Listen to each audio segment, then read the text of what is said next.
அசுரர்களை அழித்த பிறகும் அம்மன் காளியின் ஆவேசம் அடங்கவில்லை. தில்லைவனம் முழுவதும் அவள் நடனத்தின் அதிர்வால் நடுங்கியது. தேவர்கள் பயந்தார்கள், உலக சமநிலை குலைந்து விடுமோ என்று.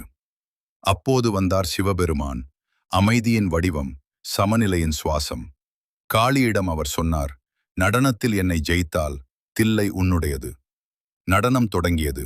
காளி வெறித்தனமாக ஆடினார். அவள் சக்திக்கு ஈடு கொடுக்க சிவனுக்கே கடினமாகியது.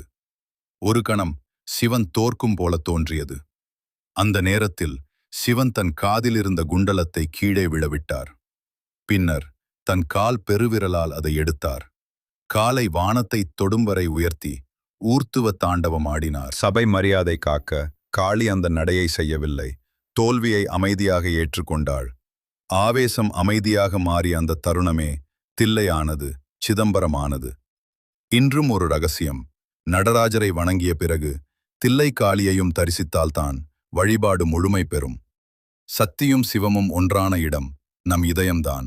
ஓம் நம சிவாய.